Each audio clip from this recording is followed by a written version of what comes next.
Cara budidaya buah naga mulai banyak dicari sejak buah ini populer di Indonesia, meskipun dikenal sebagai buah dari Asia, tanaman ini aslinya berasal dari Meksiko, Amerika Tengah dan Amerika Selatan. Pada tahun 1870, bangsa Perancis membawa buah naga dari Guyana ke Vietnam sebagai tanaman hias, karena rasanya manis. Buah naga kemudian dikonsumsi secara meluas di Vietnam dan Cina.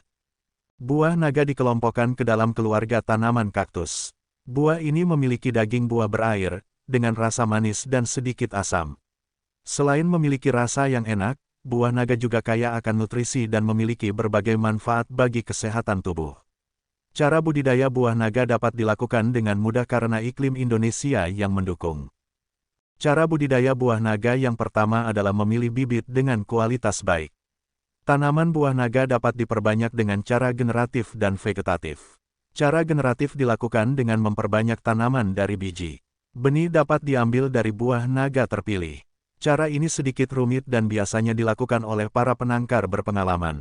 Cara vegetatif relatif lebih banyak dipakai karena lebih mudah. Cara budidaya buah naga dengan cara vegetatif lebih cepat menghasilkan buah. Selain itu, sifat-sifat tanaman induk bisa dipastikan menurun pada anaknya. Berikut langkah-langkah penyetekan buah naga. Pertama, penyetekan dilakukan pada batang atau cabang tanaman yang sudah pernah berbuah setidaknya 3-4 kali. Tujuannya untuk memastikan hasil stek dapat berproduksi lebih cepat dan produktivitasnya akan menurun dari induknya. Kedua, pilih batang yang berdiameter setidaknya 8 cm, keras, tua, berwarna hijau kelabu dan sehat. Semakin besar diameter batang akan semakin baik, karena batang tersebut akan jadi batang utama tanaman. Ketiga, pemotongan dilakukan terhadap batang yang panjangnya sekitar 80-120 cm. Jangan dipotong semua, sisakan sekitar 20%. Keempat, potong-potong batang calon bibit dengan panjang sekitar 20-30 cm. Ujung bagian atas dipotong rata, sedangkan pangkal bawah yang akan ditancapkan ke tanah dipotong meruncing untuk merangsang pertumbuhan akar. Kelima, potongan stek harus memiliki setidaknya 4 mata tunas. Panjang stek dapat lebih pendek namun konsekuensinya akan berpengaruh pada kecepatan berbuah.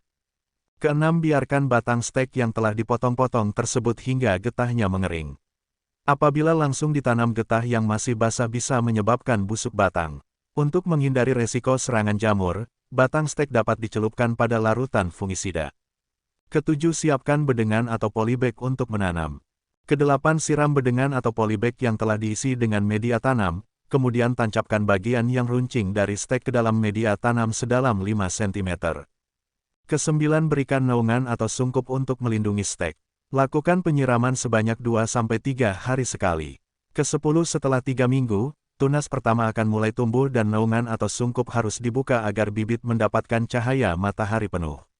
Kesebelas, pemeliharaan bibit biasanya berlangsung hingga 3 bulan, pada umur ini tinggi bibit berkisar 50-80 cm.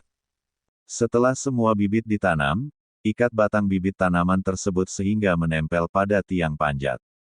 Pengikatan jangan terlalu kencang untuk memberi ruang gerak pertumbuhan tanaman dan agar tidak melukai batang.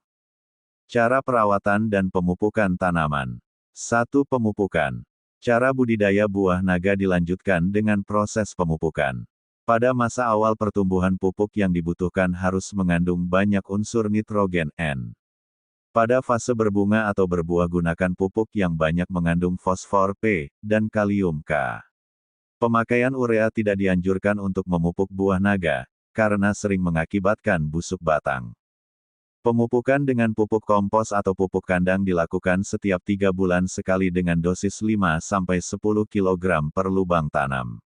Pada saat berbunga dan berbuah, berikan pupuk tambahan EPK dan ZEK masing-masing 50 dan 20 gram per lubang tanam.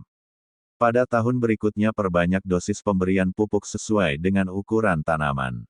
Pupuk tambahan berupa pupuk organik cair, pupuk hayati atau hormon perangsang buah bisa diberikan untuk memaksimalkan hasil. 2. Penyiraman. Penyiraman bisa dilakukan dengan mengalirkan air pada parit-parit drainase. Selain itu juga bisa menggunakan gembor atau irigasi tetes. Sistem irigasi tetes lebih hemat air dan tenaga kerja namun perlu investasi yang cukup besar. Penyiraman dengan parit drainase dilakukan dengan merendam parit selama kurang lebih 2 jam. Jika penyiraman dilakukan dengan gembor, setiap lubang tanam disiram dengan air sebanyak 4-5 liter. Frekuensi penyiraman 3 kali sehari di musim kering, atau sesuai dengan kondisi tanah. Penyiraman bisa dikurangi atau dihentikan ketika tanaman mulai berbunga dan berbuah. Pengurangan atau penghentian penyiraman bertujuan untuk menekan pertumbuhan tunas baru sehingga pertumbuhan buah bisa maksimal. Penyiraman tetap dilakukan apabila tanah terlihat kering dan tanaman layu karena kurang air. 3. Pemangkasan. Terdapat setidaknya 3 tipe pemangkasan dalam budidaya buah naga, yakni pemangkasan untuk membentuk batang pokok, pemangkasan membentuk cabang produksi dan pemangkasan peremajaan. Pemangkasan untuk membentuk batang pokok dilakukan pada batang bibit tanaman. Tanaman yang baik memiliki batang pokok yang panjang, besar dan kokoh. Untuk mendapatkan itu pilih tunas yang tumbuh di bagian paling atas batang awal, tunas yang tumbuh di bawahnya sebaiknya dipotong saja. Pemangkasan untuk membentuk cabang produksi dilakukan pada tunas yang tumbuh pada batang pokok. Pilihlah 3-4 tunas untuk ditumbuhkan, tunas ini akan menjadi batang produksi dan tumbuh menjuntai ke bawah. Tunas yang ditumbuhkan sebaiknya yang ada di bagian atas, sekitar 30 cm dari ujung atas. Pemangkasan peremajaan dilakukan terhadap cabang produksi yang kurang produktif. Biasanya batang ini sudah berbuah 3-4 kali. Hasil pangkasan peremajaan ini bisa dijadikan sumber bibit tanaman. Hal yang perlu diperhatikan dalam pemangkasan adalah bentuk tanaman. Tanaman buah naga tumbuh tidak teratur. Upayakan agar tunas-tunas yang dipilih bisa membentuk tanaman dengan baik, sehingga percabangan tidak terlalu rimbun dan batang yang ada di bawah tajuk bisa terkena sinar matahari dengan maksimal.